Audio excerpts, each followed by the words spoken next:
지난 시간에는 우리가 하나님을 찾지 않았던 영적 불임의 상태였던 이스라엘에게 구원자를 보내어 주신다는 수태고지하는 장면을 우리가 이제 나누게 되었죠. 평안이 없었습니다. 평안이 없었던, 그러니까 평강이 없었던 그 이스라엘에게 평강의 왕이 되시는 예수 그리스도께서 직접 임재하시고 블레셋의 압제 가운데 고난당하는 그런 이스라엘에게 구원해 줄 그 한 명을 보내어 주겠다라고 말씀을 전하신 것이죠. 바로 삼손을 보내어 주겠다라고 한 것입니다. 태양이라는, 작은 태양이라는, 빛이라는 이름의 뜻을 가진 삼손을 보내어 주겠다, 그를 통해서 이스라엘을 구원해 주겠다라는 놀라운 수태고지를 하시는 장면을 우리가 보게 되었습니다. 여러분, 이스라엘을 구원할 삼손은 사사이지만 하나님께 바쳐진 나실인이었습니다. 여러분, 나실인은 구별된 삶을 살아야 된다고 했죠. 왜 구별된 삶을 살아야 됐습니까? 나실인이 구별된 삶을 살아가는 이유는 그가 구별된 삶을 살아냄으로 말미암아서 나실인이 되는 것이 아니라 그가 나실인으로 태어났기 때문에, 하나님께서 그를 나실인으로 택정하셨기 때문에 그가 구별된 삶을 살아내어야 된다라는 것입니다. 그리고 오늘 드디어 나실인인 삼손이 전면으로 등장하는 장면이 나오고 있는 것이죠. 그런데 이스라엘의 구원을 위하여서 사사이자 나실인으로 구별된 그 삼손을 바라보면서 정말 그가 세상에 얼굴을 내밀고 있는데, 오늘 말씀을 보니까 14장의 그 내용들을 한번 쑥 훑어보니까 정말 삼손이 하나님께 바쳐진 나실인이 맞는지에 대한 의구심이 지금 좀 들고 있다라는 것입니다. 자, 여호와의 사자가 마노아의 아내에게, 그리고 마노아에게 나타나서 삼손에 대한 수태고지를 하죠. 나실인이다라고 얘기하면서 나실인에 대한 규례를 얘기해 주고 있습니다. 사사기 13장 4절입니다. 너는 삼과 포도주와 독주를 마시지 말며 어떤 부정한 것도 먹지 말지니라. 자, 여호와의 사자가 지금 나실인의 규례에 대해서 마노아의 아내, 즉 삼손의 어머니에게 얘기해 주고 있는데, 지금 이게 누가 지켜야 되는 것입니까? 삼손이 지켜야 되는 것이지만 그 마노아의 아내가, 삼손의 어머니가 태에서부터 자기가 지켜내야 되는 사명이 된 것입니다. 왜? 내 배 안에 있기 때문에 내가 이걸 지켜내야 된다라고. 그러니까 너는 삼가라고 말씀하고 있지 않습니까? 그러니까 마노아의 아내는 이 나실인의 규례를 지켜야 되는 거예요, 이 삼손이 배 안에 있을 때. 하지만 이 말인 즉슨 삼손이 배 밖에 나왔을 때도 이 아이를 하나님께 바쳐진 나실인이기 때문에 나실인답게 양육해야 된다, 지켜야 한다, 이것을 가르쳐주고 있는 것이죠. 마노아의 아내는 삼손을 나실인답게 키워야 되는 것입니다. 그가 나실인답게 양육해야 된다는 뜻인 거예요. 그런데 정말 이 삼손이 이스라엘을 구원한 나실인으로서 나실인답게 잘 키워냈을까요? 저는 오늘 말씀만 보면 전혀 아니다라고 생각합니다. 자, 오늘 우리가 사사기 14장의 말씀을 볼 텐데, 이 14장의 말씀을 보더라도 이 삼손의 나실인다운 모습은 전혀 볼 수가 없기 때문이에요. 그런데 이처럼 삼손마저도 하나님께 택정받고 하나님께 구별되어진, 하나님께 바쳐진 사람이라고 불리는 이 삼손마저도 나실인으로 키워지지 않고 있는 상황, 삼손이 나실인답지 못한 그러한 모습에 대해서 오늘 성경이 어떻게 표현하냐면 무지함으로 표현하고 있다는 것입니다. 여러분, 무지하다라는 것은 알지 못하다라는 것이죠. 그런데 14장 4절을 보면 삼손의 부모는 알지 못했다라고 말씀하고 있죠. 그리고 6절을 보니까 삼손이 부모에게 알리지 않았다라는 것은 부모가 알지 못한 상태, 즉 무지한 상태라는 것이고, 9절에서 사자의 죽음에서 삼손이 꿀을 떠오게 되는데 그 꿀을 마노아에게 주게 되죠. 그런데 마노아는 그 꿀이 어디에서 온지 알지 못했다라고 말하고 있다는 것입니다. 뿐만 아니라 14절에서 이 삼손이 이제 결혼식을 준비하는 과정에서 수수께끼를 블레셋의 청년들에게 내게 되는데, 그 블레셋의 30명이 이 수수께끼에 대한 답을 알지 못했다라고 얘기하고 있는 거예요. 그러니까 지금 사사기 14장에 전반적으로 흐르고 있는 그 배경에 되는 내용이 뭡니까? 알지 못함이 있는 거예요. 무지한 상태가 지금 있다, 이스라엘이 지금 무지한 상태이다라는 것을 여러 상황을 통해서 계속해서 보여주고 있는 거예요. 그런데 이처럼 사사기 14장의 그 배경, 그 밑에 흐르는 배경이 지금 이스라엘의 무지함인데, 이 사람들이 무엇에 대한 무지함을 얘기하고 있는 걸까요? 사사기 14장이 이스라엘은 지금 알지 못한다라고 얘기하는데 무엇에 대해 알지 못한다라는 것을 지금 보여주기 위해서 이런 내용을 기록했을까요? 자, 무지하다라는 것은 알지 못하는 거죠. 그죠? 이 알지 못하다라는 것은 결국에 지식이 없다라는 거예요. 지식이. 그런데 호사야 4장 6절을 보니까 내 백성이 지식이 없어 망하는도다라고 말씀하고 있죠. 여기서 내 백성이 지식이 없어 망한다 했을 때 이 지식이 무슨 지식입니까? 하나님에 대한 지식. 하나님을 아는 지식이라는 거예요. 하나님에 대해 무지한 상태라는 것을 말씀해 주고 있는 것이죠. 작년 그리고 재작년이었던 것 같습니다. 아시는 분들은 아실 거예요. 제가 개인적인 문제로 저희 집안 사정에 의해서 정말 저 자체가 그냥 엄청난 제 인생에 이렇게 어려운 일이 있을까 생각될 정도로 커다란 어려움을 좀 겪었습니다. 그래서 여러분들에게 정말 죄송하지만 거의 1년 좀 넘는 시간을 여러분들에게 마음을 다 쏟아야 되는데 여러분에게 마음을 다 쏟지 못하고 제 마음이 가정에 가 있었습니다. 아시는 분들이 이러는 거예요. 저를 위해서 기도해 주신 분들이 도대체 하나님이 얼마나 크게 사용하시려고 그렇게 몇 번이나 이런 어려움을 주십니까? 저를 위로하려고 하시는 고마운 말씀이죠. 하지만 고맙다고 얘기하면서도 제 마음 안에 어떤 마음이 들었을까요? 작게 쓰임 받아도 좋으니까 이런 어려움 없었으면 좋겠습니다. 이런 마음이 좀 했습니다. 집안 어르신들이 저를 보면서 그래도 김서방이 정말 든든하게 버텨주고 있으니까 정말 고맙다. 어르신들마다 저한테 그런 얘기를 하는 거예요. 그런데 사실 이미 저는 제 멘탈이 이미 유리조각처럼 산산조각 난 상태였습니다. 그러니까 2019년도 2018년도 겨울부터 2019년도 여러분들에게 앞에서 막 웃고 다녔지만 저는 저 스스로 웃고 싶은 마음이 전혀 없었어요. 제가 왜 웃는지도 모를 정도였어요. 제가 제정신이 아니었기 때문에. 제가 거의 1년 가까운 시간을 여러분 이제 고백하지만 거의 공황장애와 비슷한 증상을 겪었던 거 아십니까? 사방에서 막 목을 조르는 것 같아요. 그냥 혼자 있는 공간이 너무 두려웠어요. 그러니까 기도도 제대로 못하는 거예요. 혼자서 예배당 혼자서 그거 아무것도 못하는 상태가 돼버렸어요. 기도도 안 될 뿐만 아니라 그러니까 온 마음이 가정에 가 있다 보니까 이 가정의 어려움 속에 가 있다 보니까 나중에는 그런 어려움들이 계속 되다 보니까 이제는 제 정신이 완전 나가버린 거죠. 마음이 그냥 다 뺏겨버린 겁니다. 그래서 어떤 일을 얘기해주고 뭐 말을 해도 제가 마음이 없는 거예요. 신경을 안 쓰는 거예요. 제일 이제 그 상처받았던 사람이 아마 작년 임원들이었을 거예요. 뭘 해줘도 제가 반응하지 않으니까 제가 전혀 기뻐하지 않았거든요. 뭘 얘기해도 제가 신경을 안 썼습니다. 왜냐하면 제 마음이 사역에 있는 것이 아니라 제 마음이 어려운 문제에 완전히 다 가 있었기 때문입니다. 때로는 뭐 사람인데 그럴 수도 있지라고 얘기하지만 그래도 저는 제 마음 가운데서는 하나님 제가 사역자인데 그래도 이런 어려움을 딛고 일어서야 되는데 이런 마음이 있었지만 제가 연약했기 때문에 좀 안 되는 거예요. 안 되는 거. 제가 마음이 지금 사역에 있지 않고 가정에 있다라는 뜻이 뭡니까? 이 마음은 사역이 없다라는 뜻이에요. 그러니까 뭘 말해도 모르는 거예요. 마음이 없는 거예요. 모르는 것은 무지한 것은 마음이 없는 거예요. 오늘 이스라엘이 하나님에 대해서 무지했다. 하나님에 대해서 알지 못했다라는 것은 하나님께 마음이 없었던 상태라는 것입니다. 자, 오늘 하나님에 대하여 무지한 것, 이 마음 없음을 이 14장에서는 어떻게 표현하고 있을까요? 1절 한번 보도록 하겠습니다. 삼손이 딥나에 내려가서 거기서 블레셋 사람의 딸들 중에서 한 여자를 보았고 하나님에 대해서 무지했던 하나님에 대해서 마음이 없었던 그러니까 마음이 다른 곳으로 다 가 있었던 그들의 신앙이 어떻다라고 지금 1절에서 한 단어로 표현해주고 있는데 그게 어떤 상태인 줄 아십니까? 1절을 보면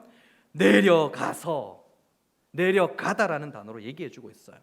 사사기 1장 1절을 보면 여호수아가 죽은 후의 일들입니다. 그런데 그들은 여호수아가 죽었음에도 불구하고 신앙심이 불타오르고 있었던 상태예요. 신앙심이 불타오르고 있었던 상태일 때 1장 1절을 보니까 이렇게 되어 있습니다. 우리 가운데 누가 올라가고 있었다는 거예요. 그들은 하나님에 대한 마음이 컸기 때문에 신앙심이 올라가고 있었던 상태라는 것입니다. 그렇게 사사기 1장 1절은 신앙심의 수준, 그 상태를 말해주고 있어요. 그런데 오늘 본문을 보니까 14장 1절을 보니까 어떻게 해야 됩니까? 삼손의 타락이 그러니까 이스라엘 전체를 대변하는 그 삼손의 타락, 이스라엘의 그 신앙심이 바닥을 치고 있었다라는 것을 1절에서는 내려가다라는 단어로 지금 표현되고 있는 거예요. 하나님에 대한 무지함, 하나님에 대한 마음이 없음이 결국 그들의 신앙심이 지금 바닥으로 추락하고 있는 상태라는 것을 보여주고 있다는 것입니다. 혹시 우리 가운데 내가 지금 내 신앙이 지금 요즘 좀 별로다, 내 신앙적인 상태가 좋지 않다, 내 신앙이 좀 지금 바닥치는 것 같다, 인정하셔야 됩니다. 그 상태는 하나님께 마음이 없는 거예요. 내가 신앙이 좀 좋지 않다 느끼잖아요. 그건 하나님께 대한 마음이 없는 거예요. 그런데 솔직히 말해서 이것은 예수님이 이 자리에 와서도 고칠 수가 없는 겁니다. 예수님 앞에 서 있었던 바리새인과 제사장과 서기관들도 예수님을 멀리하고 밀어냈던 사람들이에요. 그들도 예수님께 마음을 주지 않았잖아요. 엄청나게 불행한 일이라는 것입니다. 오늘 본문의 말씀을 다시 봅시다. 이스라엘 구원할 사사이며 하나님께 바쳐진 나실인이 태어날 것이라는 수태고지를 받았던 마노아와 그의 아내가 삼손이 태어난 후에 어떻게 키워야 된다고요? 나실인답게 하나님의 뜻을 이루도록 키워내야 된다는 것입니다. 구별된 자, 하나님께 바쳐진 자로 키워내야 되는 것이죠. 마노아가 정말 하나님에 대한 마음이 깊었다면, 그가 하나님께 마음이 있었다면 삼손을 그렇게 키우는 게 맞다라는 것입니다. 오늘 본문 말씀 보죠. 삼손이 블레셋의 한 여인을 보고 마노아에게 말합니다. 2절, 내가 딥나에서 블레셋 사람의 딸들 중에서 한 여자를 보았사오니 이제 그를 맞이하여 내 아내로 삼게 하소서라고 부탁을 하게 되어지죠. 그때 마노아가 말합니다. 3절 보니까 네 형제들의 딸들 중에서나 내 백성 중에 어찌 여자가 없어서 네가 할례 받지 아니한 블레셋 사람에게 가서 아내를 맞으려 하느냐, 꾸짖는지 보인다는 거예요. 마노아도 알았다는 거예요. 이스라엘 백성들은 자신들의 신앙을 위해서 이방 여인들과는 결혼하지 않았어요. 마노아도 그걸 알았던 것 같아요. 그래서 이렇게 얘기하는 겁니다. 나실인, 삼손은 나실인인데 이방 보통 이스라엘 사람들이 아닌데, 그러니까 이거 완전 이방 여인과 결혼하는 게 말이 안 되는 사건이었다라는 것입니다. 그런데 삼손이 다시 얘기합니다. 3절, 내가 그 여자를 좋아하오니 나를 위하여 그 여자를 데려와 주소서. 다시 한번 삼손이 마노아에게 얘기하자 어떻게 됩니까? 5절 보니까 삼손이 그의 부모와 함께 딥나로 내려가. 결국은 삼손의 말을 따랐다라는 거예요. 마노아와 그의 아내마저도, 그 부모들도 삼손이 어떤 아이인 줄 알면서도 지금 그의 말을 따랐다라는 것입니다. 1절에서 내려갔다라는 표현을 통해서 그들의 신앙의 상태를 보여주었다라고 했죠. 그런데 다시 한번 5절에서도 삼손이 그의 부모와 함께 내려갔다라고 말씀하고 있지 않습니까? 그들의 신앙심의 수준인 거예요. 나실인인 삼손뿐만 아니라 그를 나실인답게 키워야 되는 마노아와 마노아의 아내마저도 하나님에 대한 마음이 없는 상태. 우리 한번 점검해 볼까요? 지금 여러분들의 신앙심의 그 수준이 어느 정도인 것 같습니까? 사사기 1장에 나오는 하나님에 대한 마음이 올라가고 있는 중입니까? 아니면 오늘 14장에 나오는 하나님의 그 대한 마음이 내려가고 있는 중입니까? 아니면 그것도 모자라서 완전 바닥 치고 있는 수준이에요. 오늘 말씀은 이러한 신앙심의 바닥에 있는 상태에 있는 이 이스라엘에게, 바닥으로 내려가고 있는 이스라엘에게 하나님께서 은혜를 내려주시는 장면이 포착되고 있습니다. 하나님에 대해서 알지 못하고 하나님에 대해서 마음이 없는 무지한 이스라엘에게 내려주시는 그 은혜, 하나님께서 어떤 은혜를 내려주셨을까요? 자, 저를 한번 따라하도록 하겠습니다. 큰 소리로 따라하는 겁니다. 하나님의 영이 임하셨다. 삼손은 해서는 안 될 여인과의 결혼을 꿈꿀 뿐만 아니라 그는 가서는 안 될 곳에 가게 되는 장면을 보게 되죠. 5절입니다. 삼손이 그의 부모와 함께 딥나에 내려가 딥나의 포도원에 이른즉, 자, 삼손이 지금 포도원에 있습니다. 그 뒤에 내용을 보니까 부모와 함께 딥나에 내려갔지만 이 포도원에 온 것은 삼손 혼자였던 것 같아요. 포도원에 삼손이 혼자 온 겁니다. 그렇다면 왜 삼손이 지금 포도원에 있으면 안 되는 것일까요? 나실인의 규례에 관한 말씀이 있는 민수기 6장 3절을 한번 보도록 하겠습니다. 6장 3절 우리 함께 한번 읽어볼까요? 6장 3절 중요하니까. 자, 시작. 포도주나 독주를 멀리하며 포도주로 된 초나 독주로 된 초를 마시지 말며 포도즙도 마시지 말며 생포도나 건포도도 먹지 말지니. 지금 삼손은 포도와 관련된 그 모든 것들이 금지된 거예요. 그런데 그가 지금 있는 곳이 어디죠? 포도원이라는 거예요. 딥나의 포도원. 여러분, 겨울철이면 가장 생각나는 게 뭡니까? 배고플 때, 지금 배가 한참 고픈데 뜨끈뜨끈한 그 군고구마 맞죠? 요즘은 마약 고구마라 해서 막 그 가루도 뿌려가지고 주는 그게 정말 맛있더라고요. 입으로 호흡 불면서 껍질 까서 신김치 얹거나 그냥 우유와 먹는 그 군고구마, 지금만 생각해도 너무 먹고 싶은데, 여러분, 군고구마를 우리가 생각만 해도 먹고 싶다는 마음이 드는 이유가 뭡니까? 우리가 경험했기 때문에, 우리가 그 맛을 알기 때문이지 않습니까? 제가 여러 번 얘기했지만 저는 원래 교회를 안 다녔어요. 청년 때 교회를 안 다녔어요.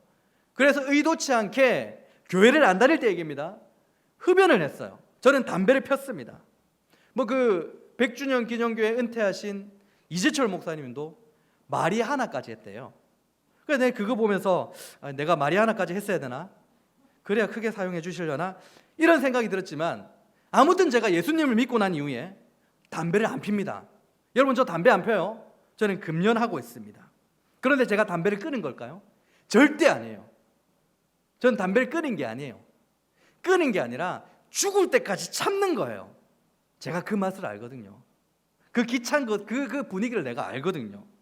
그러니까 길거리에서 흡연하는 사람들이 모여 있잖아요. 저는 피합니다. 담배 냄새가 싫어서요? 아닙니다. 내가 내를 알거든요. 제가 저를 알아요. 제 안에 있는 죄성이 있다는 걸 잘 알기 때문에 저는 상황이 되고 여건이 허락하면 다시 담배를 필 수 있는 그 죄를 저질 수 있다는 그 사실 제가 알기 때문에 그냥 피고 있는 사람들 보면 제가 피해가는 거예요. 냄새 안 맡으려고. 그래서 그 자리를 피하는 겁니다. 삼손은 나실인으로 포도와 관련된 그 모든 것들에 대해서 가까이 해서는 안 되는 사람이었어요. 그냥 피해야 되는 사람이었어요. 그런데 아무렇지도 않게 지금 딥나의 포도원에 가게 되었던 것입니다. 잘못된 것이죠. 그런데 하나님은 이러한 삼손의 모습을 보시며 경고하신다는 모습을 볼 수 있어요. 14장 5절 말씀입니다. 14장 5절, 삼손이 그의 부모와 함께 딥나에 내려가 딥나의 포도원에 이른즉 젊은 사자가 그를 보고 소리 지르는지라. 삼손의 포도원에 이르렀을 때, 그러니까 삼손이 지금 도착했을 때, 한 발짝 딱 내딛었을 때 젊은 사자가 그를 보고 소리를 질렀다라고 얘기해요. 여러분, 이상하지 않습니까? 사자의 무기는 강한 발톱이나 이빨이 되어야 되는 거예요. 그런데 소리를 질렀대요. 그가 포도원에 도착하자마자, 그가 이르렀을 때에 지가 강하십니까? 소리 지르게. 그리고 어떻게 되었다고 하죠? 6절, 여호와의 영이 삼손에게 강하게 임하니 그가 손에 아무것도 없이 그 사자를 염소 새끼를 찢는 것 같이 찢었으나 그는 자기가 행한 일을 부모에게 알리지 아니하였더라. 가지 말아야 될 장소에, 그 포도원에 도착했을 때에 젊은 사자가 소리를 지르고, 그 다음에 어떤 일이 일어났죠? 여호와의 영이 강하게 임하셨다. 여러분, 젊은 사자가 지금 포도원에 있다는 것도 웃긴 일이에요. 그런데 삼손이 포도원에 도착하자마자 그 젊은 사자가 소리를 질렀다는 것도 웃긴 일이에요. 우리가 이걸 어떻게 이해해야 됩니까? 혹시 이것은 하나님께서 삼손에게 경고하시는 것은 아닐까요? 열왕기하 17장 25절입니다. 여호와께서 사자들을 그들 가운데 보내심에. 여기서 말하는 사자는 짐승 사자를 말하는 거예요. 그런데 이 사자를 누가 보낸다고 하고 있죠? 여호와께서, 하나님께서. 나실인으로 가지 말아야 될 포도원에 가게 된 삼손에게 하나님은 사자를 보내시어 지금 경고하시는 것입니다. 그런데 그렇다면 이것이 만일 삼손에 대한 일종의 경고의 메시지라면, 그에게 여호와의 영이 강하게 임했을 때 그는 어쩌면 사자의 그 울부짖는 소리에 귀를 기울였어야 돼요. 그가 여호와의 영이 강하게 임했을 때 그는 사자의 울음소리를 통해서 하나님의 소리를 들었어야 된다는 것입니다. 그런데 삼손이 어떻게 했습니까? 여호와의 영이 강하게 임하자 삼손은 그 소리에 귀를 기울이지 않고 그 사자를 찢어 죽이는 힘자랑을 하게 되었다는 것입니다. 힘자랑을 했으니까 그가 사자가 죽은 곳으로 다시 되돌아오게 된 거예요. 확인한 거예요. 정말 내가 이거 한 일 맞나? 확인하게 된 거. 여러분, 혹시 가지 말아야 될 장소에 간 적은 없습니까? 그때 하나님께서 경고하신 적, 경고음을 보내신 적은 없나요? 이 경고음에 민감하지 않을 때 삼손 같은 행동을 하게 되는 거예요. 그는 사자의 죽음을 다시 한번 확인하게 됩니다. 내가 찢어 죽인 거 맞나? 그런데 다시 한번 확인해 보러 그 자리에 갔는데 그 사자의 죽음이 당시 그 지역의 날씨에 특이한 날씨 때문에 나무 조각처럼 그냥 바짝 말라버리는 경우가 생겼대요. 그 사자의 죽음이 그렇게 된 겁니다. 벌들이 나무인 줄 알고 거기서 그 벌집을 만들고 꿀을 모으고 있으니까 삼손이 그 꿀을 가져갔대요. 시체를 가까이 해서는 절대 안 되는 그 나실인인 삼손이 지금은 아무렇지도 않게 시체를 가까이 하고 뿐만 아니라 꿀을 가지기 위해서는 만져야 되죠. 만지기까지 했다라는 거예요. 만지기까지. 하나님의 경고음에 민감하게 반응하지 않자 이제는 나실인으로서 해서는 안 되는 죄를 가볍게 짓고 있는 것, 그 모습을 지금 보고 있는 것입니다. 여러분, 삼손이 이토록 나실인으로서 형편이 없는 모습을 보이는 그 까닭이 무엇이었습니까? 그의 신앙심이 지금 바닥인 이유가 무엇이죠? 하나님의 경고음에 민감하게 반응하지 않아서. 저는 확신하고 있습니다. 우리의 신앙이 조금씩 내려앉고 있을 때, 하락하고 있을 때 하나님은 분명 우리에게 경고음을 주신다고 저는 확신하고 있습니다. 우리에게 주는 젊은 사자의 그 울부짖음은 강대상을 통한 설교일 수도 있고, 기도할 때 여러분들에게 주시는 마음 감동일 수도 있고, 가족들이나 친구들 통해서 보낼 수도 있고, 아니면 본인이나 가족들의 질병이나 어려운 문제일 수도 있다는 거예요. 애초에 우리가 이러한 음성에 귀를 기울였다면 이런 문제가 발생하지 않았다는 것이죠. 삼손은 하나님의 경고에 귀를 기울이지 않았습니다. 그러자 어떻게 되었습니까? 더 타락하게 되는, 신앙심이 더 바닥을 치게 되는 그 모습까지 가게 되었다. 젊은 사자의 소리에 귀를 기울였다면 어땠을까요? 그가 젊은 사자의 소리에 귀를 기울였다면 정말 아름다운 모습으로 되돌이킬 수 있었겠죠. 하나님의 경고음에 반응하는 민감한 우리 샬롬 청년들이 되기를 우리 주님의 이름으로 축원합니다. 더 나아가서 삼손은 지금 블레셋의 여인과 결혼하려 합니다.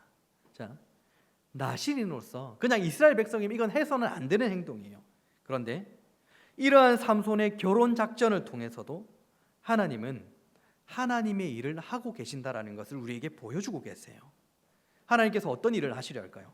14장 4절입니다. 이 부분 중요하니까 우리가 함께 한번 읽어볼까요? 자, 14장 4절 배에 힘을 주고 함께 읽습니다. 시작. 이스라엘. 자, 다시 읽습니다. 자, 시작. 이스라엘 다스린 까닭에 삼손이 틈을 타서 블레셋을 치려 함이었으나 그의 부모는 알지 못하였더라. 아멘. 자, 블레셋 사람을 치려 했습니다. 누가 치려고 했다고요? 누가? 삼손이라고 되어 있죠. 그런데 히브리 원어를 보면 4절에는 삼손이란 단어가 등장하고 있지 않습니다. 잘못 번역된 거예요. 블레셋을 치려고 했던 것은 삼손이 아니라 하나님의 계획이었다라는 것입니다. 삼손은 그냥 여자에게 빠져 있었던 거예요. 여자에게. 하나님은 태에서부터 삼손을 구별하시며 이스라엘의 구원을 위해서 보내셨다고 하셨습니다. 그리고 하나님께서 계획하신 대로 삼손은 블레셋으로부터 이스라엘을 구원하는 일을 하게 된다라는 것이죠. 그의 됨됨이와 상관이 없이 하나님께서 계획하신 대로 이루신다라는 것입니다. 이걸 우리가 교리적인 용어로 섭리라고 하는 거예요. 자, 섭리라는 것은 창조라는 것과 함께 이제 가게 되는 거예요. 창조라는 게 뭡니까? 없는 것에서 있는 것을 만드는 거예요. 있는 것에서 뭔가 바꾸는 게 아니라 애시당초 아예 없는 상태에서 있는 것으로 만드는 것. 유에서 물을 만드는 게 바로 창조라는 것입니다. 그런데 여러분 생각해 봅시다. 하나님께서 무언가를 창조하셨을 때에 아무런 계획이 없이 창조하셨을까요? 아니라는 거죠. 하나님이 무언가 창조하셨을 때는 어떤 계획을, 어떤 목적을 가지시고 이를 창조하셨다라는 것입니다. 그리고 그 창조, 그 계획하신 대로 이루는 것, 그게 바로 섭리라는 거예요. 그게 붙들고 다스리신다는 말입니다. 삼손은 이 블레셋의 청년들에게 수수께끼를 내게 됩니다. 그런데 이 청년들이, 블레셋의 사람들이 이 답을 알지 못하자 이제 삼손이 결혼할 여자에게 답을 묻게 되어지고, 이 여자가 이제 삼손에게 묻게 되어졌을 때 삼손이 그 여인에게 답을 가르쳐 주게 되어지죠. 그리하여 삼손이 이제 화가 나는 장면이 보여집니다. 이때 어떤 일이 일어날까요? 14장 19절. 여호와의 영이 삼손에게 갑자기 임하시매 삼손이 아스글론에 내려가서 그곳 사람 30명을 쳐 죽이고 노략하여 수수께끼를 푼 자들에게 옷을 주고 심히 노하여 그의 아버지의 집으로 올라갔고. 삼손이 낸 수수께끼를 이 블레셋의 청년들이 답을 맞추게 되었을 때 어떤 일이 일어나죠? 여호와의 영이 갑자기 임하시매. 여호와의 영이 삼손에게 임하게 되었을 때 어떤 일이 일어났습니까? 아스글론에 가서 30명을 쳐 죽였대요. 여러분, 아스글론이라는 곳은 블레셋의 5대 도시 중에 한 곳입니다. 마노아에게 삼손을 보내신 이유가 무엇이었습니까? 블레셋으로부터 이스라엘을 구원하시기 위해서 삼손이 블레셋 여인과 여자에게 빠져서 블레셋 여인과 결혼하게 되었을 때, 결혼하려고 했을 때 하나님은 삼손을 통해서 무엇을 계획하셨다고요? 4절에 블레셋 사람을 치려하였다라고 되어 있죠. 그리고 지금 무슨 일이 났습니까? 블레셋의 5대 도시 중에 하나인 아스글롯에서 30명을 쳐 죽인 사건이 지금 나오고 있다는 것입니다. 여러분, 오늘 삼손의 모습을 보면 나실인으로서는 도저히 그 나실인답지 않은 실망스러운 모습을 우리가 계속해서 보게 되어집니다. 그럼에도 불구하고 하나님은 그러한 삼손의 일탈을 통해서도 하나님은 하나님의 일을 하고 계신다는 것을 우리가 확인하게 되어지는 것이죠. 그렇다면 우리는 질문해야 됩니다. 코로나 바이러스로 인하여서 전 세계가 지금 어려움을 겪고 있는데 이 어려움 가운데서도 하나님은 하나님의 일을 하시는가예요. 더 나아가서 전쟁과 기근 가운데서도 하나님은 하나님의 일을 하시는가인 것입니다.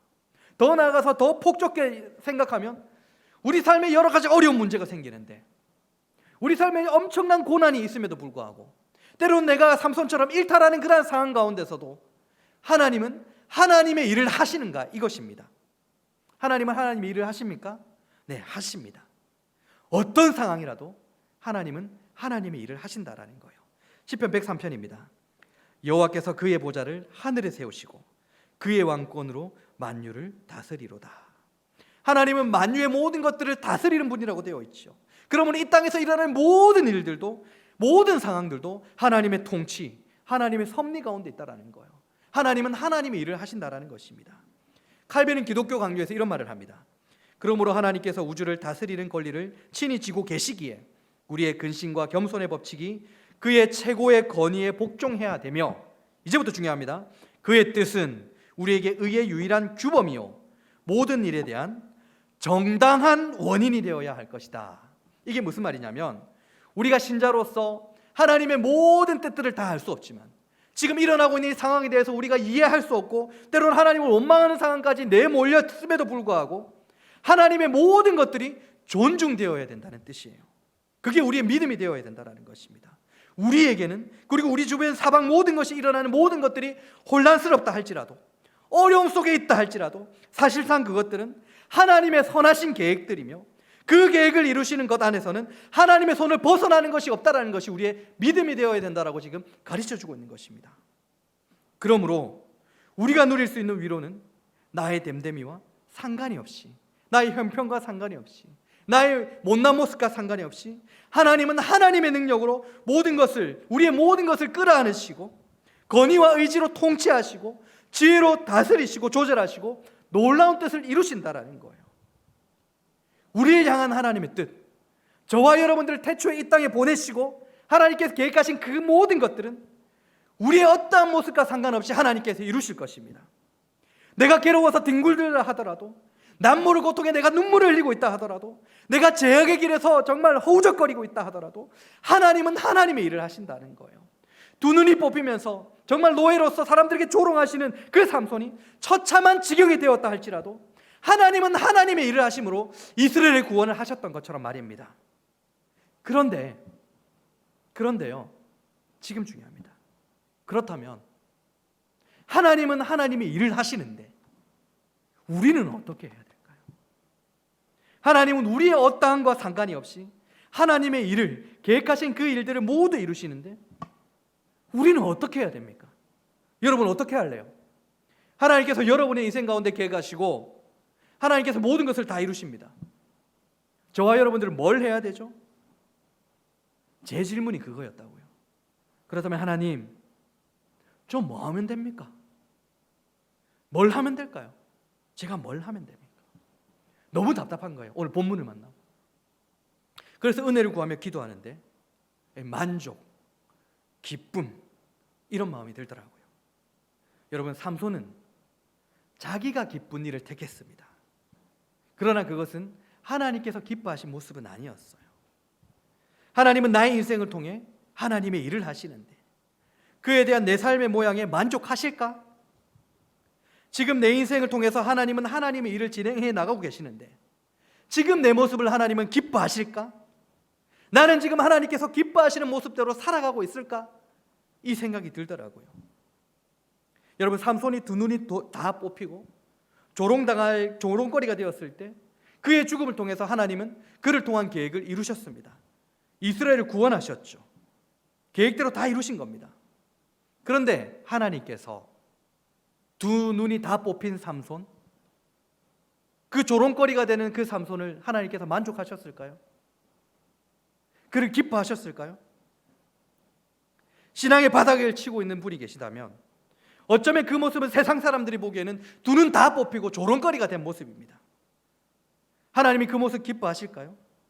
내가 기뻐하는 일들, 내가 만족한 일들만 하는 하나님이 마음이 없는 당신의 모습을 하나님께서 기뻐하실까요? 이리저리 미꾸라지처럼 빠져나가고만 하는 당신을 하나님께서 만족하시며 당신을 기뻐하실까요? 우리가 넘어지는 것은 일어서는 법을 배우기 위함이다라는 말이 있습니다. 신앙의 자리에 쓰러져 있는 당신에게 오늘 제가 전한 이 말씀이 영적 자극이 되고 영적인 경고가 되어서 다시 일어서게 되는 놀라운 도전의 말씀이 되기를 간절히 소망합니다. 이제 찬양을 할 텐데요, 여러분 찬양의 가사를 보면 하나님의 놀라운 일들을 우리가 볼 수 있다라는 신앙 고백이 담겨 있습니다. 뿐만 아니라 우리의 삶이 하나님의 역사가 된다라는 놀라운 섭리 교리가 담겨 있는 가사예요. 그런데 이 놀라운 일들을 위해서 한 가지 전제 조건이 있습니다. 어떤 전제 조건? 내 시선이 하나님께 고정되어 있어야 된다는 전제 조건이에요. 지금 나의 상황과 나의 상황 보지 않고, 지금 나의 형편과 나의 기분 보지 않고, 지금 나의 우울한 마음, 이런 분한 마음 보지 않고, 형편이 없는 가난함과 어려움 보지 않고, 내가 기뻐하는 것들 보지 않고 살아계셔서 신실하신 그 하나님을 보게 되어질 때, 하나님이 기뻐하시고 만족하시는 그 일에 내 시선을 두게 되어질 때에 나를 향한 하나님의 그 모든 계획들은 두 눈이 뽑히면서 이루어지는 것이 아니라, 조롱거리 되면서 이루어지는 것이 아니라 아름답게 이루어지는 것을 볼 수 있다라는 그런 가사의 내용이라는 것입니다. 여러분, 우리가 이러한 인생을 살아야 되지 않겠습니까? 가난하지만, 어렵지만 나를 통해서 이루어지는 하나님의 역사, 그것을 우리가 볼 수 있는 것이 참된 복이 아닐까요? 하나님의 기뻐하심에, 하나님께서 하나님의 일을 하실 때에 그 일들을 이루어지는 것을 보며 우리의 마음이 기뻐하기를, 우리의 마음이 만족하기를 우리 주님의 이름으로 축원합니다.